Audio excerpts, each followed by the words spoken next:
Halo guys, perkenalkan kami dari kelompok 4 kelas A2.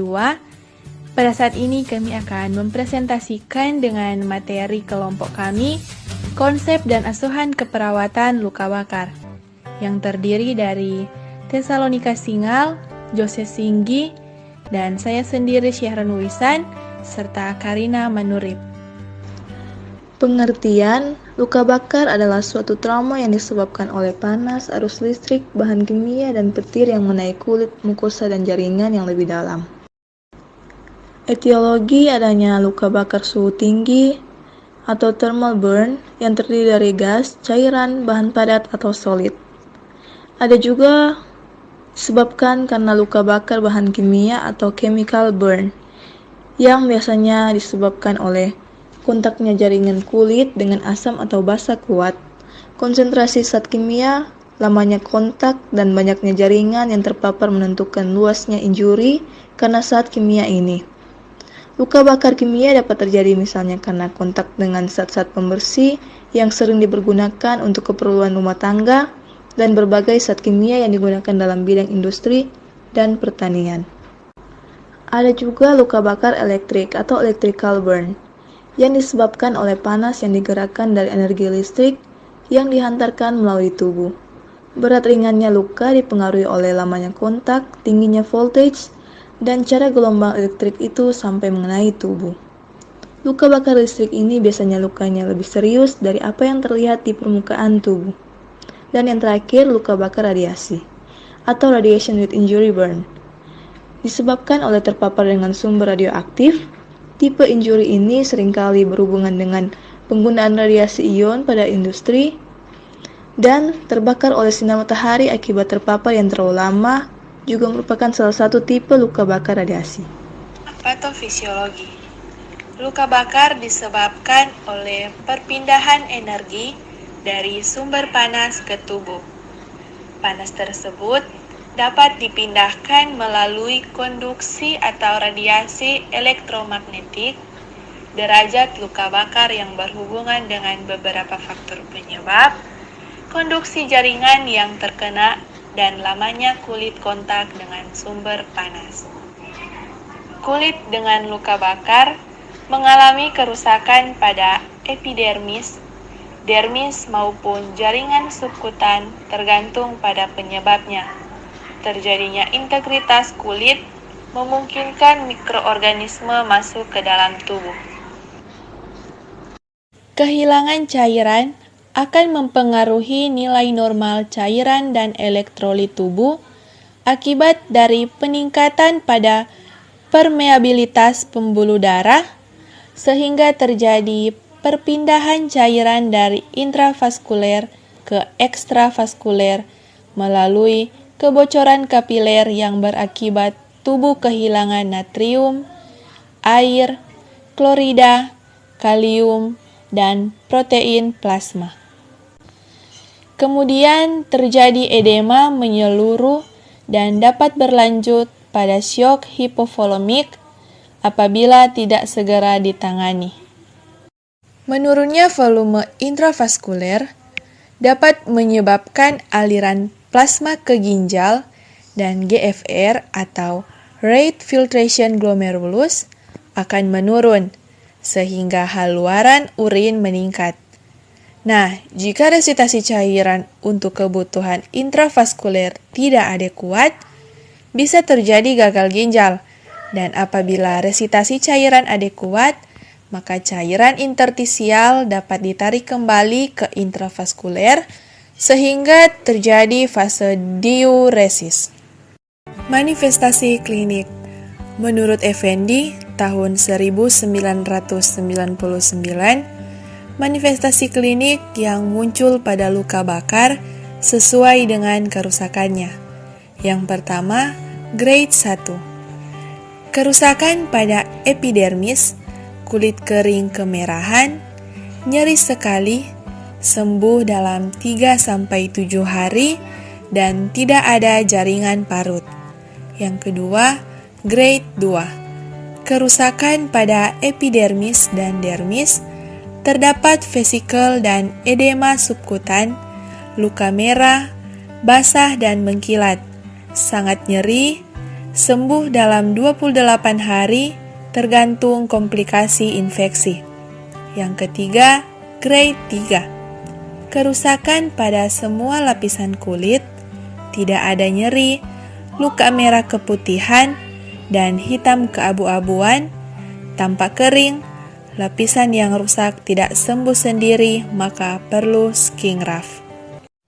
Pemeriksaan penunjang, yaitu pemeriksaan laboratorium, pemeriksaan gas darah arteri, yaitu untuk mengetahui adanya kecurigaan cedera inhalasi, elektrolit serum, natrium urin, alkali fosfat, glukosa serum, albumin serum, blood urea nitrogen atau kreatinin, loop aliran volume, EKG, dan fotografi luka bakar, yaitu untuk memberikan catatan untuk penyembuhan luka bakar. Asuhan keperawatan pada luka bakar dimulai dari pengkajian. Yang pertama, identitas pasien seperti nama, umur, tanggal lahir, jenis kelamin, suku, agama. Yang kedua, riwayat kesehatan sekarang, sumber kecelakaan, sumber panas atau penyebab yang berbahaya, gambaran yang mendalam bagaimana luka bakar terjadi, faktor yang mungkin berpengaruh seperti alkohol, obat-obatan, keadaan fisik di sekitar luka bakar, dan peristiwa yang terjadi saat luka sampai masuk ke rumah sakit. Yang ketiga, riwayat kesehatan dahulu. Yang keempat, pemeriksaan fisik dan psikososial, seperti aktivitas atau istirahat, sirkulasi, integritas ego, eliminasi makanan atau cairan, neurosensori, dan pemeriksaan diagnostik, yaitu laju endap darah, GDA, dan sinar X, BUN atau blood urea nitrogen, urinalisis, bronkoskopi, koagulasi, dan kadar karbon monoksida serum. Pathway luka bakar. 4 penyebab terjadinya luka bakar yaitu listrik, suhu tinggi, radiasi, dan bahan kimia. Luka bakar pada wajah terjadi kerusakan mukosa oedema laring dan obstruksi jalan nafas terganggu, sehingga terjadinya gagal nafas dan terdapat masalah keperawatan jalan nafas tidak efektif. Lalu kerusakan pada kulit terjadinya gangguan integritas kulit, sehingga persepsi sensori terjadi kerusakan dan terdapat masalah keperawatan gangguan mobilitas fisik. Lalu terjadinya jaringan traumatik, sehingga terbentuknya oedema dan penurunan ambang batas nyeri, sehingga terdapat masalah keperawatan nyeri akut. Lalu terjadinya kerusakan pertahanan primer, sehingga pertahanan primer jadi tidak ada kuat dan terdapat resiko infeksi. Dan terjadi peningkatan uap, sehingga pembuluh darah kapiler meningkat, ekstravasasi cairan, sehingga membuat cairan intravaskuler menurun, dan terjadinya hipovolemik dan homokonsentrasi sehingga kekurangan volume cairan. Baiklah, untuk diagnosa keperawatan yang kami angkat, yang pertama adalah nyeri akut berhubungan dengan agen pencedera fisik, terbakar. Yang kedua, hipovolemia berhubungan dengan evaporasi. Dan yang ketiga, resiko infeksi berhubungan dengan ketidakadekuatan pertahanan tubuh primer, kerusakan integritas kulit. Baiklah, dan untuk rencana keperawatan, yang pertama diagnosa keperawatan nyeri akut berhubungan dengan agen pencedera fisik terbakar. Tujuan dan kriteria hasil, tingkat nyeri. Setelah dilakukan tindakan keperawatan selama 3 kali 24 jam, diharapkan tingkat nyeri menurun. Dengan kriteria hasil, keluhan nyeri menurun, meringis menurun, frekuensi nadi membaik, pola napas membaik, tekanan darah membaik. Untuk intervensi keperawatan, manajemen nyeri, observasi, identifikasi lokasi, karakteristik, durasi, frekuensi, kualitas, dan intensitas nyeri, identifikasi skala nyeri, identifikasi respon nyeri nonverbal, identifikasi faktor yang memberat dan meringan nyeri, terapeutik, berikan teknik nonfarmakologis untuk mengurangi rasa nyeri, fasilitasi istirahat dan tidur. Untuk edukasi, jelaskan penyebab, periode, dan pemicu nyeri. Ajarkan teknik nonfarmakologis untuk mengurangi rasa nyeri. Dan untuk kolaborasi pemberian analgetik.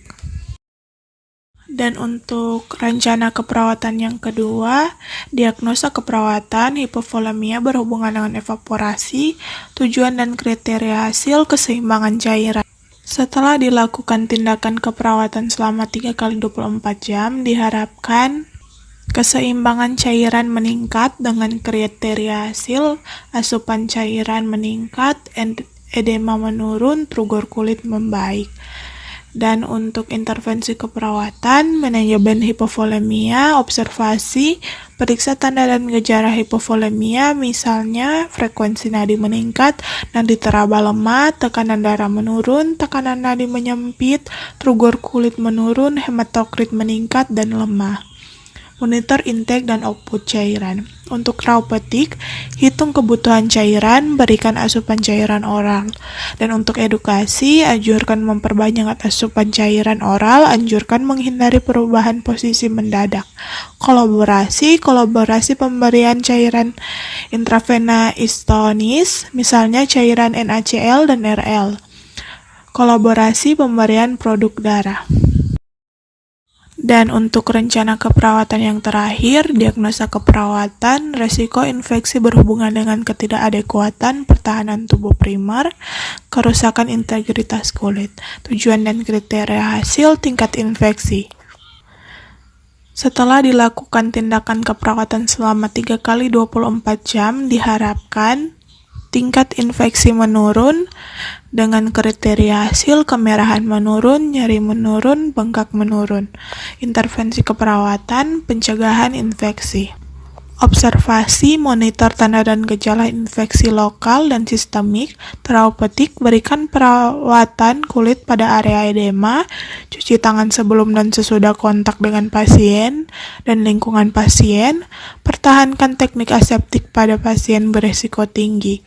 Edukasi, jelaskan tanda dan gejala infeksi, ajarkan cara mencuci tangan dengan benar, ajarkan cara memeriksa kondisi luka atau luka operasi.